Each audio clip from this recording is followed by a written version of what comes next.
What's up, everyone? Welcome to another episode of That Creative Life. I'm here with my friend Shelby Church. Hello. You are so many things, but you are first and foremost a YouTuber. And yes. I know you and your sister, and y'all do amazing stuff. You're based in LA.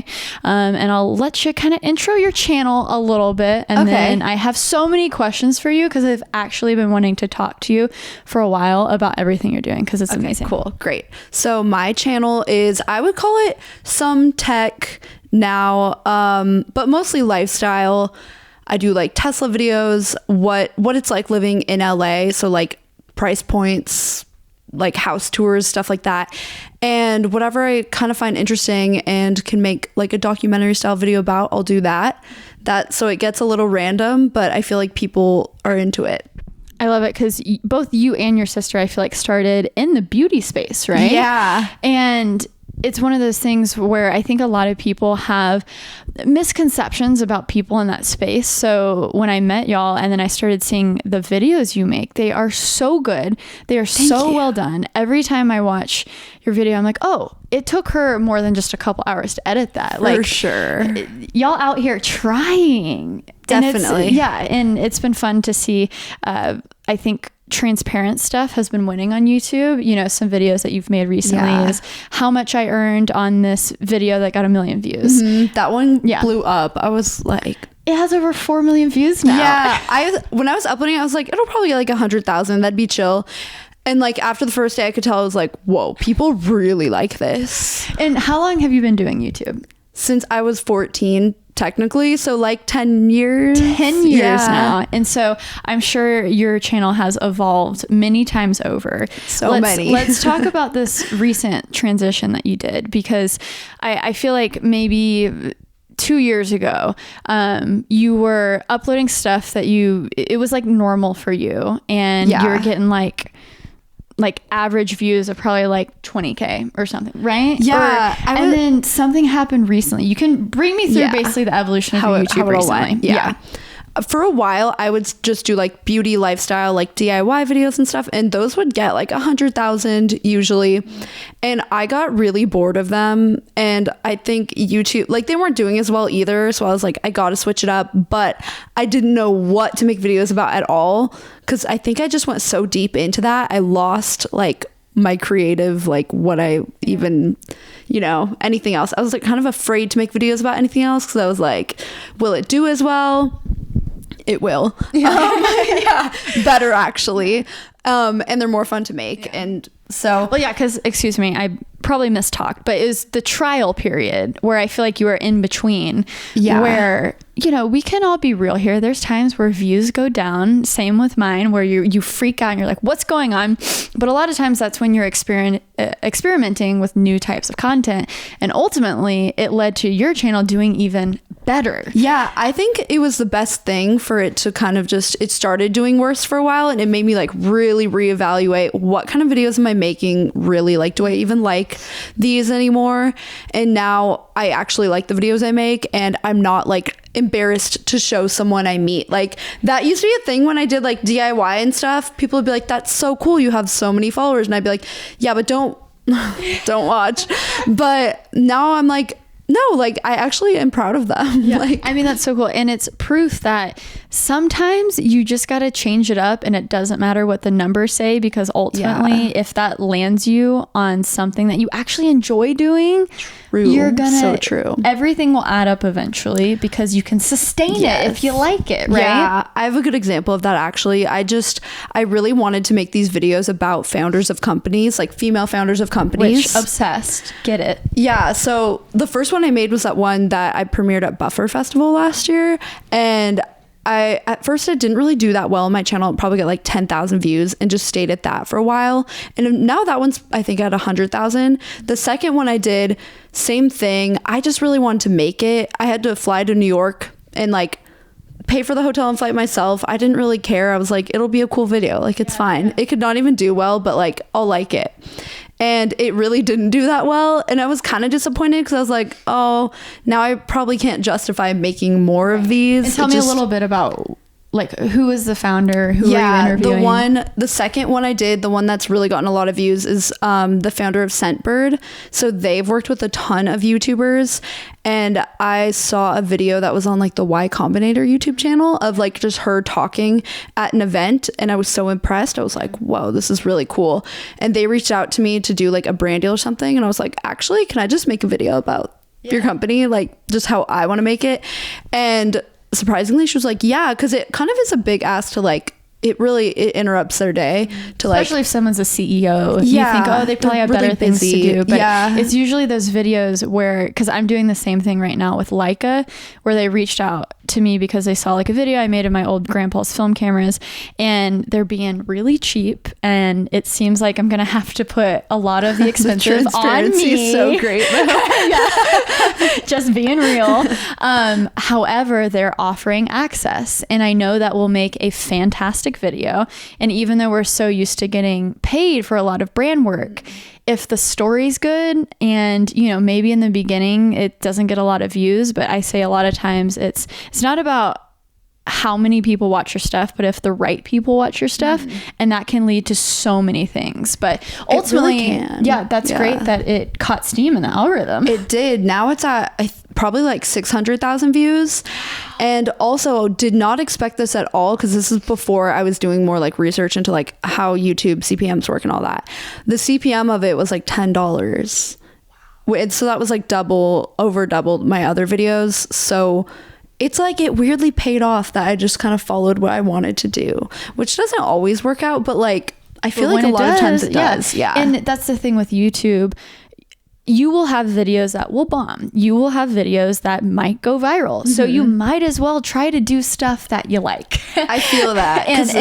and pushes you as a filmmaker too. Because the stuff you've been putting out is something that you could show to a big company and say, hey, if you want me to do this for your founder, pay me $50K and let's make it happen. And then all of a sudden you have budgets for these things. But that's my biggest case for working for free is, if you don't have any work yet, how are people going to have the confidence to hire you?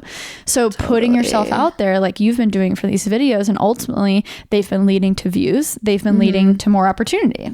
Yeah, I've had a lot of other, I guess, some of them haven't totally worked out, but different companies that have reached out because they saw that video. I just like went on a trip to Cancun, and I was like, how did you guys find me?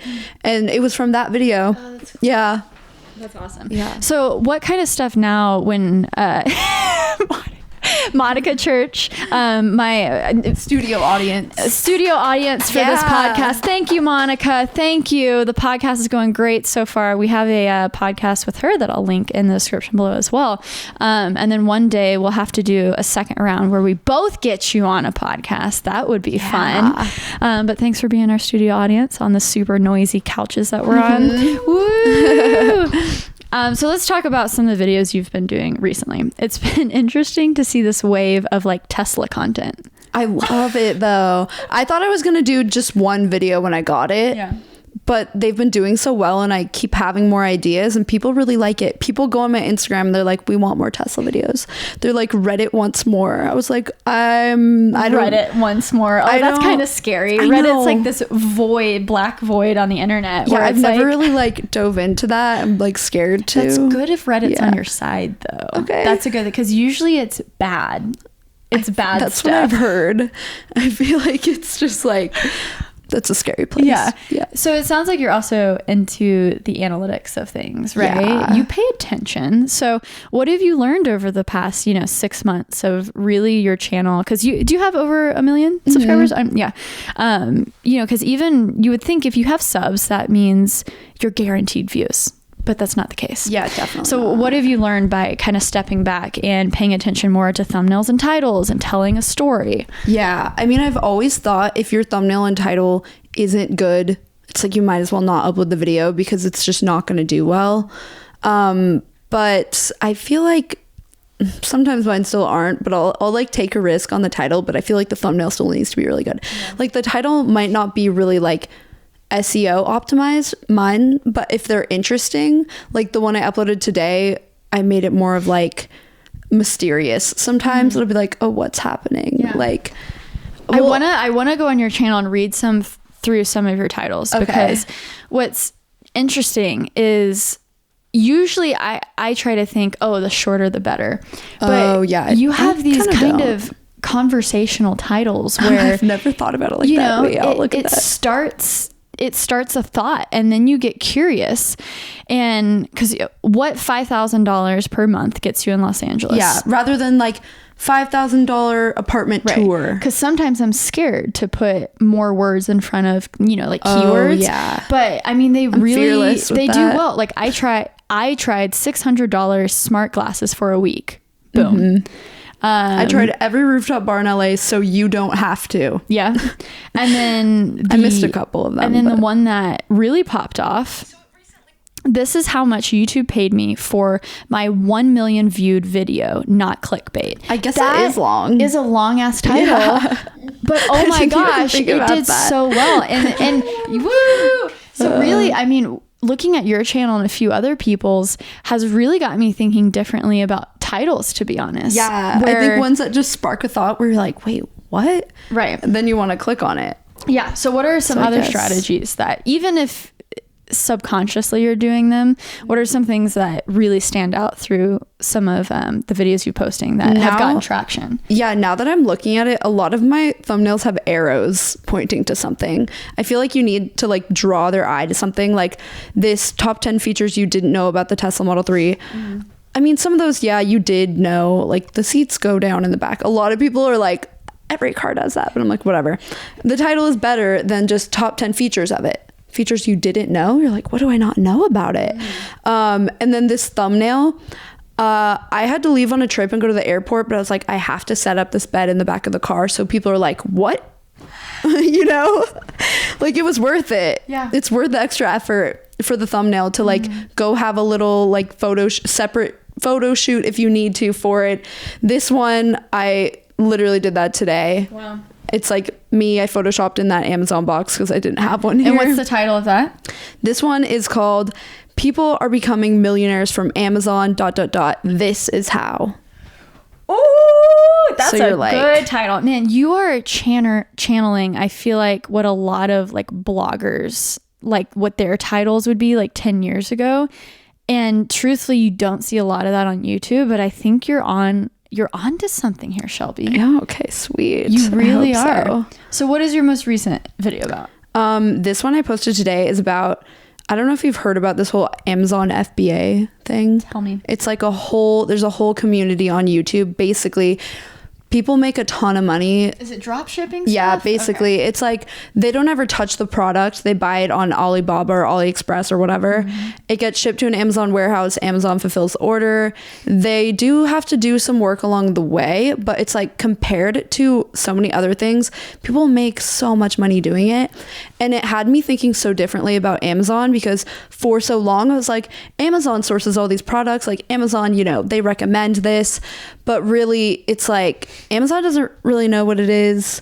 Amazon just has really good customer service. Amazon's like a shipping company at this point. Yeah, which I think is such a cool insight because I think drop shipping has definitely had its moment and it's almost matured, but there's still so many products. There's so many, if you think about how many customers go to Amazon, it's still, you have unlimited reach. Mm-hmm. And it's fascinating that with my experience with merch, with people selling physical products, inventory is the enemy.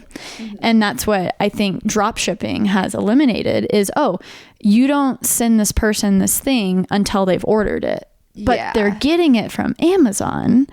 But then once they order it, that's when they get it from Alibaba or whatever. Is that like the so process? Basically the person, like if I started an Amazon FBA like business, you set up your own store on Amazon and then you would spend like $10,000 and buy that and have it shipped to Amazon. So you do have to you have to spend the money up front. But it's Amazon who is storing it and keeping it and shipping it out and doing all of that stuff. But it kind of, and people can make a lot on it. People can lose a lot doing it. Right. People can buy like really terrible products that just end up in a landfill, honestly. Right. But some of them are good. It just is like, it depends. Because at first I was like, wow, people make a lot. Like, I should do this, but then I was like, I don't really want to do that. You could make a video about it. Yeah, and exactly. Make money off of that. It's like, I think I just want to do that. Yeah. Because I feel like if I wanted to make my own product, I would want it to just be so like custom and specific. And this is more of finding stuff. It's really no different than what like Target or Walmart or any of those places are doing. Right. You know, they're buying products probably made in China, marking up the price and selling it. Right. And so I guess the video so far has gotten some comments that are like, what are the, you know, like conditions of where these products are being manufactured, right? Which is like a whole other thing, because you're like, that's like, what are the conditions of everything? Exactly. Yeah. And that's anything that you see in Alibaba. Yeah. It's probably there's a reason why those things are so cheap. Yeah, it's right? like literally $1 some of it. Exactly. Which is a whole nother story of the ethics behind all of it. I know. That's what I was like starting to get into in the video. It's like, this would be and then that's an entirely new video. How are you finding these subjects to talk about? Because they are so interesting and they are in a similar wheelhouse, but they're so unique on their own. I mean, are you just following your interests? Like, I saw the story on Twitter today. And this one, another YouTuber reached out to me, Kevin David, and he has a channel like all about how he's done this whole Amazon thing. And it's really interesting how he's done it. He's been like really successful at it. And he wanted to like collab on a video. And so we did earlier this year. And I was like, oh, it'd be cool then to show kind of like his success story a little bit and like how it actually works from someone that did it, like get the inside scoop. You know, that's how I really found out about it, was through, I guess, making a video with him. Because before I was like, I had no idea people were doing this. And that's such a good way to make videos too, when you can use other people's expertise, storytell behind that, and you're the one who can put the pieces together. And how often are you posting to Once YouTube? a week. Once a week? Except this weekend I'm posting today and tomorrow. Dang, girl. Just kind of worked out. Dang. Yeah. So do you feel the pressure of quantity? You know, I just feel the pressure of like once a week is good. Like once a week is, if you can, I could do good quality videos once a week and I feel good about that. Traveling is the only thing that will mess it up. Or if you have a brand deal and all of a sudden like things are late, that will mess it up. Yeah. But I'm usually able to stockpile like a real estate video of like the ones where I go and show what $5,000 a month in LA gets you don't take me as long to make as like the one about Amazon or about a founder of a company. Right. So I'll just do that. I'm curious, what is your process for those videos of the founder of a company or things where there's a little research required? Maybe you're interviewing people, because I know for me, those are usually the videos I'm most proud of, but I make less of. Right, because it takes forever. It takes so much time. So when you have an interview, when you have B-roll, maybe you have one-off interviews with other people, what is your process of from preparing to filming to editing to posting? I'll usually prepare by just thinking up like 20 to 30 questions and I write them down in case I forget. And obviously researching the company. Like I'm not going to go in and be like, so tell me everything. Like I want to be able to, I want to tell that part just with the B-roll and then dive into the more interesting questions with the interview. So I'll kind of tell the story of like how they got there, and it'll just sometimes just be a screen recording if I couldn't get enough B-roll, something visual, because it gets, I feel like, a little boring if it's just all interview. But also I like watching like an hour-long interview too. Like I want to make a separate channel where I just upload the long interviews. Idea. Yeah. You could just make your podcast. I thought about doing that. Yeah. I have a name for it already. Oh my gosh, what is it? Should I say it? I don't want someone to steal it yet, because I'm being too, I'll tell you after. You can tell me off camera. Yeah. And if this comes out maybe in a month or so, maybe we can link it. You can now have pressure to start it, Shelby. Yes. The thing is, I would have like 20 videos done on it if it was just easier to coordinate with founders of a company, because they're busy, you know? Right. But I have a list of people I want to make the videos about, and I'm like, okay, I feel like it'll work out. Yeah. That's so cool. So once you get into the edit, do you edit all of the interview first? You figure out the parts that, okay, let's keep this. And then do you add the B-roll, and then do you organize it? How is it in editing? Do you use Final Cut? Yeah. Okay. But I don't know. I played around with Adobe too. I'm like kind of messing with it. Yeah. But because for those, it's so much more footage that I'm like, now I see why people use Premiere, you know? But I feel like I start with just whatever I have the most fun with, which is usually the B-roll. So I'll make some cool like intro, and then I'm like, okay, now I'm inspired to keep going. And then I'll go through the interview footage. That's the part when it gets like kind of boring, because I'll be like looking for the right talking point to tell a story. String things together. Yeah, exactly. And it gets kind of confusing. Those videos take so long for me to edit, because I'm like, it needs to like be interesting and not just be like, this is how, I don't know, it just takes a long time. Well, like what you said, you have to tell a story. There has to be, whether it's chronological, whether it follows maybe just one person's day, there has to be some thread that people can hold on to.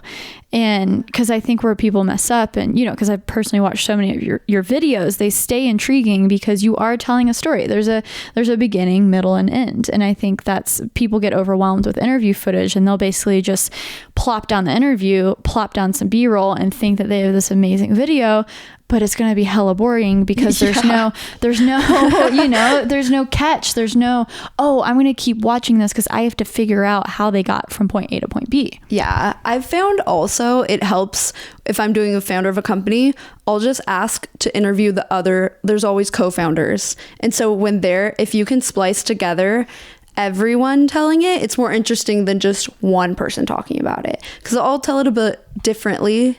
And they'll talk about the founder, and then you can cut to the founder, and it's just more interesting. You have more points to jump off of. And something that I like to do as well when it's so I did a video about a neon shop, and there was basically one cool founder guy, but you know, like you said, if it's just one person the entire time, it gets kind of boring. So what I like to do as well is, maybe his will be the big 30-minute interview. That'll be the foundation. But hey, let's go off and tap on other people's shoulder and get them, you know, to do a 10-minute interview, to where, oh, I interviewed his daughter who works at the shop, and I interviewed the person who's actually bending the neon.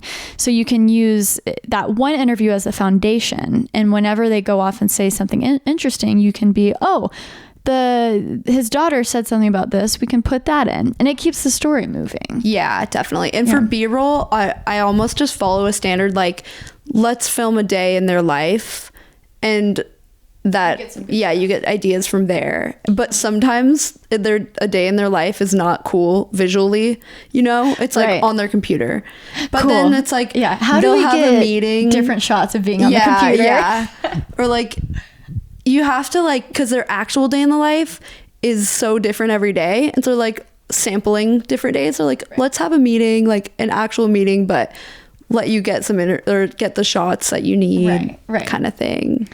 How do you time manage? Because you got a lot of stuff going on, and you're traveling a lot. Yeah, that's the hardest. Talking about day in life, is there any consistency? What is a day in the life of Shelby Church? Recently, I'll wake up and have coffee and immediately go to my laptop because I'm too tired to like work out yet. Oh, you work out? Yeah.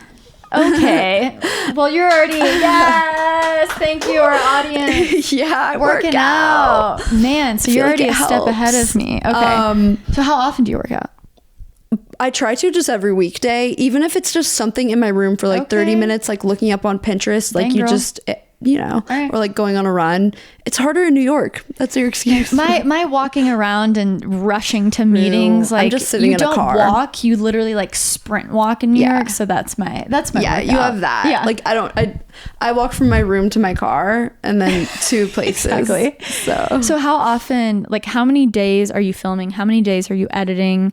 Do you have a full day for like emails? Do you check emails 30 minutes a day? I check them every day pretty much, because I feel like they'll just really get annoying if not, or I'll just completely forget about something, and I'm like, I just do it every day because it bothers me if I don't. Usually in the morning. The first hour of the day is like me drinking coffee and then like looking at emails, and then also kind of editing something, like whatever I have. I like to just look at it and get my mind like, okay, this is that. Just like jump into it so I don't dread it and feel overwhelmed, because I feel like once you've just started a little bit, then you're like, oh, okay, I can do this. And then I'll work out and like actually get ready for the day. And that always feels like it takes a while and is like a waste of time, but it's like, whatever, you have to do it. I feel like 2 or 3 times a week I'm recording something, and then I this week I had like 3 days of just full editing because I already had like a lot pre-recorded. Right. How long does it take you to edit one big video? So if you're doing, you know, something that's a little bit more involved, like the Amazon one, that sounds involved. One day? Oh, no. Okay. I would say that was like 2.5. Like I was editing 2 videos at the same time and I would switch off between those two. And it took like 3.5, 4 days to just finish them both. Yeah. I think. Maybe a little more. Yeah. I would say 2.5 days. Yeah. And have you ever tried to like work with an editor? Yeah. Okay. How is that? Oh, I just waste so much time sending the footage. And I feel like that ends up, I just want a cloud-based editing software. Like that's what I want. I think honestly, this is, have you tried Frame.io? Yeah. Which is really cool and helpful. Which is cool. It's helped a lot. And my biggest problem is trying to communicate. I need someone to read my mind and like watch all my videos and just know automatically. Yeah. Because my hardest thing with delegation is finding the time to sit down and write out everything. And I feel like people must be so tired of me talking about this, but it's probably the biggest pain point in my life. Yeah. And so have you gotten on a good flow with someone else? Like, is it a freelancer? Is it a full-time employee? I basically have just recently tried out 2 editors. And they're both just freelance. One is one that I've worked with before, but she's just a little more expensive, and I'm like, per video, you know, it's like, and then my videos I just end up coming up with more ideas as I edit it. So I feel like if I don't edit it, it's not as good. That's the thing. You find the story in the edit. Exactly. And then I end up shooting more and doing a lot of voiceovers. And if someone else is editing it, they can't really do that. Yeah. Ooh, it's a big pain. Yeah. And unless Monica I would trust to edit for me. She'd probably do a better job than I would. Would you ever? I mean, have you, because I can imagine being twins. Hop in here. It's so funny. I was so embarrassed because I legitimately was like, how many years apart are you guys? And we're like twins. 7 minutes. Oh, Sara. Oh, it was so embarrassing. But have you ever like teamed up on stuff? I have a story. Okay, one time I was having a really hard time editing a video. Shut up. Editing. You came to LA and you were like, I don't know what to make. I didn't. Yeah, but by the end of the week, you helped me out. Yeah. But I was having a really hard time editing a video. And I was like, Shelby, can you do it for me? It was one of those NBC Olympic videos. Oh, yeah. And you were like, yeah, sure. And she did it for me. And it was the best. Yeah. Amazing. Forever and grateful. It was not like it was a hard video to edit. It was just a boring video to edit. Yes. Sometimes you need someone who's from the outside to come in and be like, okay, I got this. It does. It helps. That's my story. So thank you, Shelby. Yeah. Hold on. Don't move yet. Because it is so helpful to have that type of person. But you guys are both so determined and have your own things. Yeah, I would say we never actually do that. Right. Which is amazing. But that's always what I say. I'm like, with my boyfriend, John, I'm like, man, I wish you weren't as driven because you could be the best employee ever. You know, Monica, I wish you were just less driven. I know. That's and then you could just edit all my videos. Well, oh, that reminds me, Alicia Marie, her sister worked for her for a while, but I don't think she does anymore because then she outgrew it and so did her own channel. So was there ever a time where people would clump you guys together and there was a moment where you're like, oh, we have to, like, we can't hang out as much. We have to do our own thing. Or have you always had like a good relationship with? Like a few years ago, we lived together. So people would clump us together and people still now will be like, you guys should totally make a channel together. Like that would do so well. I'm like, I know it would do well. I don't want to do it. Like, little do you know, we've tried like 5 times and it ends in us arguing every time. It's just not in the cards. No. Right. Any juicy stories for us before you leave, Monica? Any juicy stories about Shelby? Why is Shelby the way she is? Well, okay, juicy story. One time I went to a Major League Baseball game, right? And this guy came up to me and was like, Shelby! And it was like awkward and like I don't like to correct people like when they're wrong. Like even the most like dumb things, someone could be like 2 + 2 is 5, and I'd be like, yeah, you're totally right. Like I don't want to make people feel uncomfortable, so I'll just let them think they're right if it's harmless. And the guy's like gives me a hug and like whispers in my ear, "You're looking so good, by the way." It was some like guy I think that you would talk to at a bar one time, like you, nothing crazy, but what, you've never even told me that? That's yes, so funny. I totally told you. Really? It was like 3 years ago though. But yeah, that is so funny. yeah, it was funny. Oh yeah, my and gosh. we switched classes when we were in high school because you have to Thank do you, that. Monica. Thank you. Yeah. Next time y'all are all in LA or both in Seattle, we'll definitely do a part 3 with both of them. I feel like that would be so good. But something I want to get into, because not only are you doing such an awesome job on YouTube, but I really wish, I'm getting sidetracked, but whenever y'all visited me in New York and we had such great convos and like so many like good ideas sparked, I was like, man, I really wish y'all were in New York or we live closer together. I've thought about doing a month in New York. Oh, because I feel like we could really, what's the equivalent of like bro down? I don't just be like, what even really, is bro down? Bro down is like when you're just like good homies and you make shit together, and it's just, yeah, we'd make the coolest shit. I really think, and it's hard to find ladies who do similar stuff. Yeah. So it's hard when this is basically like, guys, we need to hang out more because I like you guys a lot. Anyways. Yeah, let's hang more. Yeah. Well, I might do like me and Janine. Yeah. So had some company that reached out to her, I think, that was like, oh, you could live in this co-living space in New York. So we're like, let's go for a month, but we keep postponing it, but we're gonna do it at some point. Let me know, and we'll make it happen. Because you're not just a great storyteller, but you also have a ton of ideas and you channel that into different businesses. So I do want to talk briefly about Shutter, because it's something that you went all in, like, was it 2 years ago, a year ago? Like a year ago. Okay. And tell me a little bit about Shutter.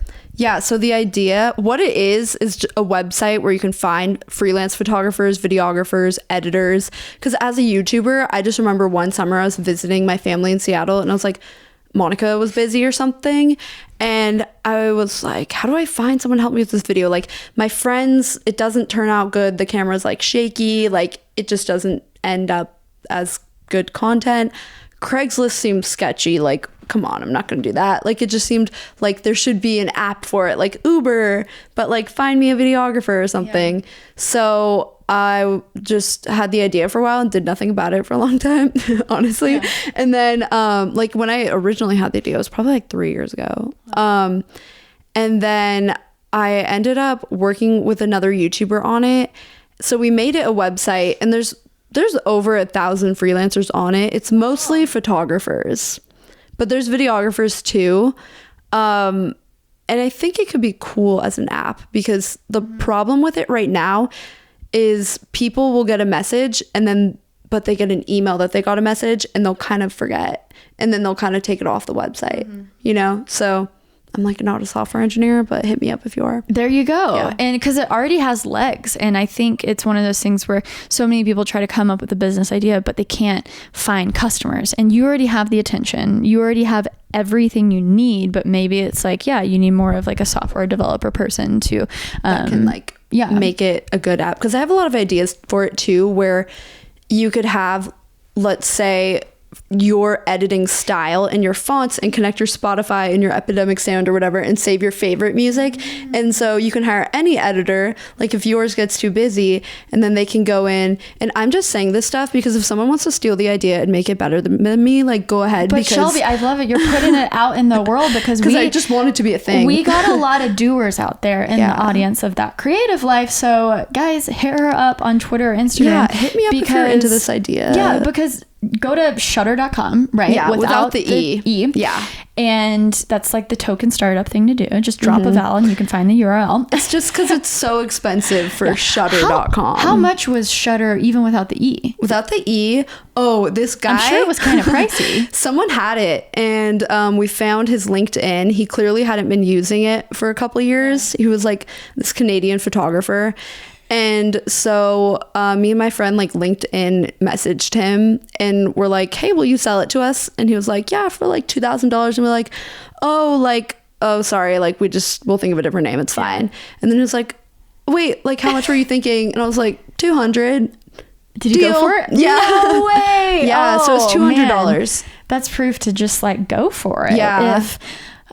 That's crazy. $200 for shutter.com because that's such a good URL.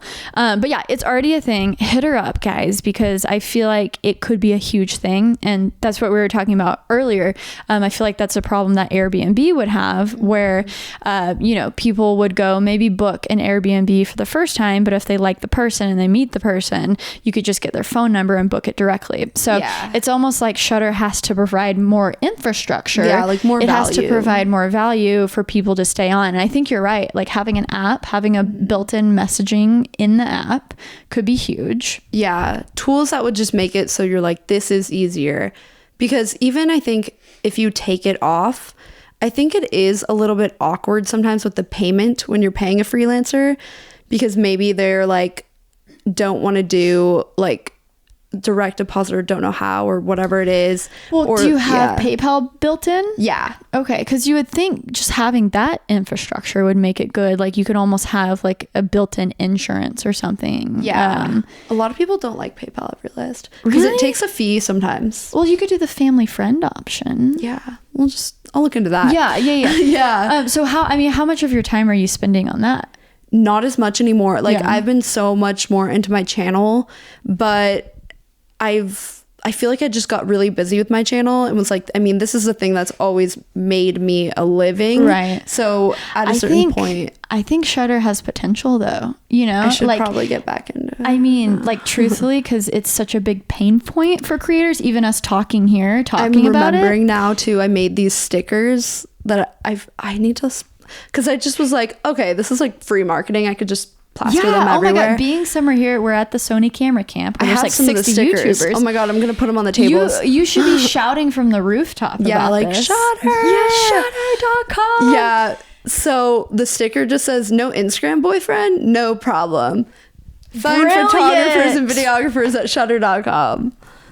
But Shelby, that's genius. The thing is, I'm like, I don't like promoting it as much right now because I'm just promoting people to go on it and then go off of it. Right. No, I understand. So it's like, gotta figure that out. So what are the price points that you're hitting? Because that's something that I have issues with hiring freelancers is they could be either really expensive and not that great, or maybe you find someone, it's in a good flow, but then they're gone after a month with working for you. So what do you find the typical like rate for maybe like a 2-hour photo shoot or a 5-hour video shoot? So people price themselves on it, but I think, and there's a lot of different people. So there is some that are really low. I would say the average is like $100 an hour, but there's a lot that are $50 an hour who are really good. I've found.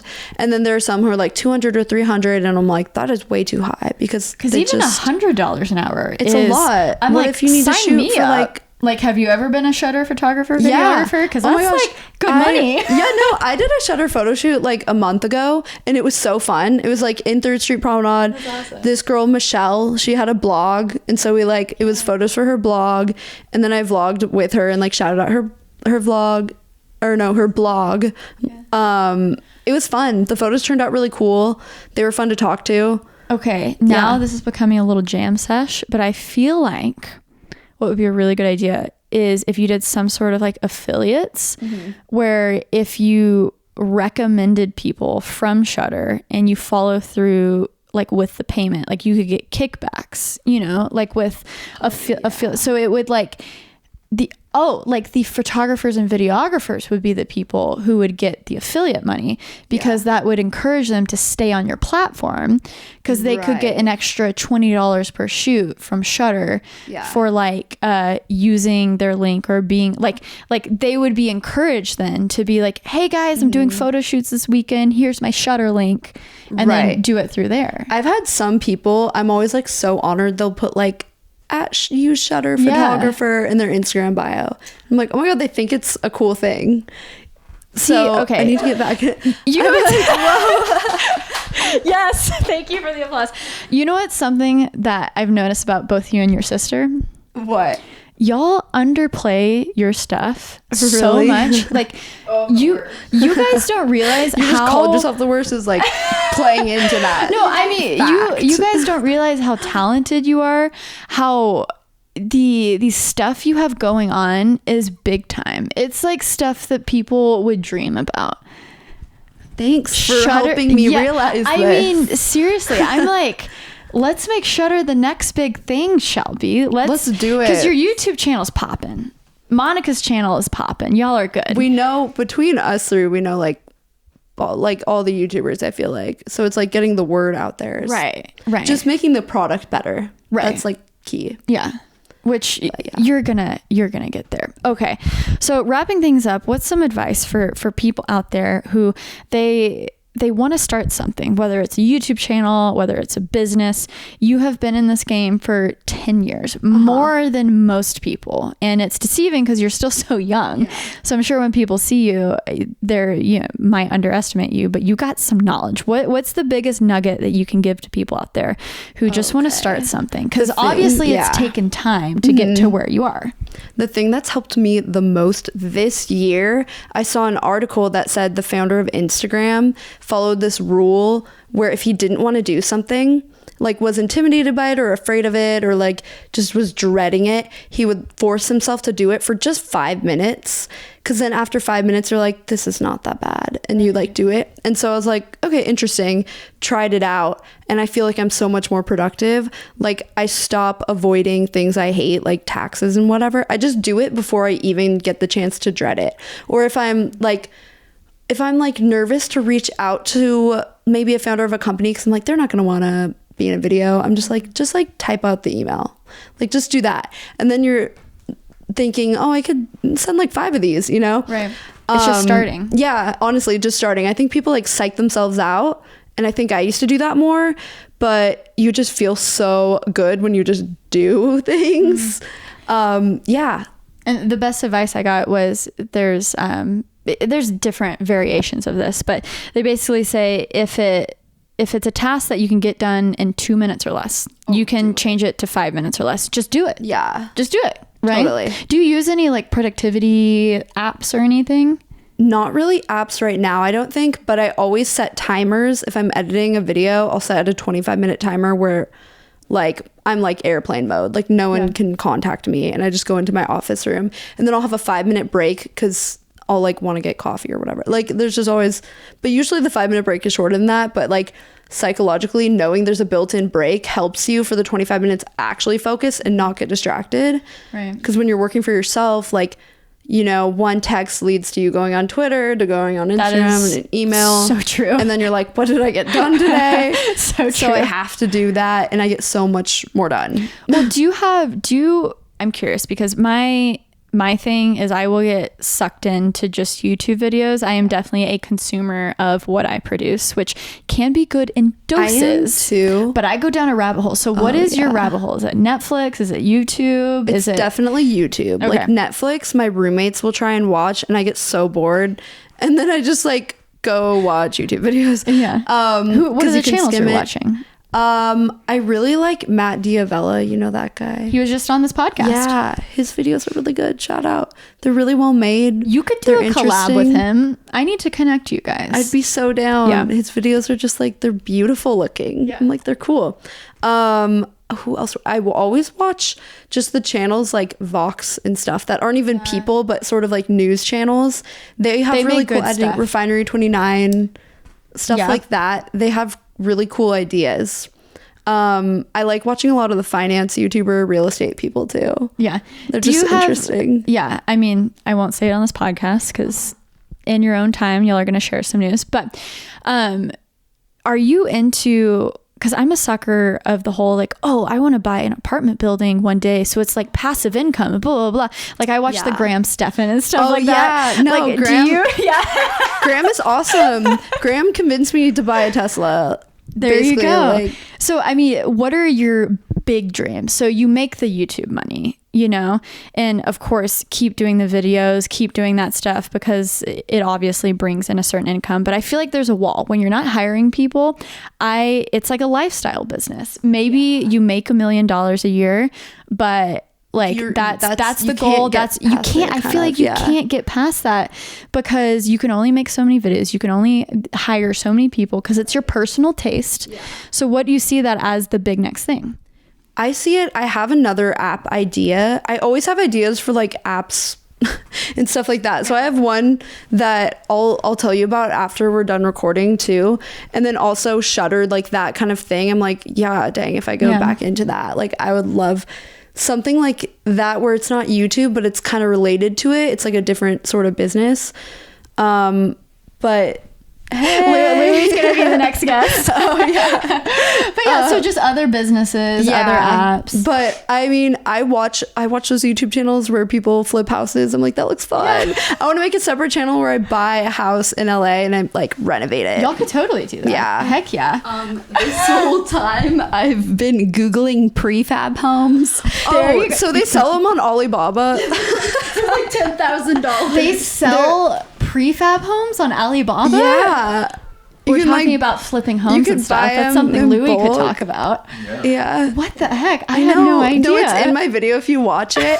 I was finding like boats and stuff, but you have to buy it in bulk. And you're like, who buys this? Well, I'm looking forward to that being y'all's next step in your channel. There's many things to look out for. Yeah. Shelby, thank you so much for being on. Thanks for having me. And if you guys want to, Monica was an amazing audience member. And if you want more, I did interview Monica last year. So I'll link that podcast episode to continue the church vibe.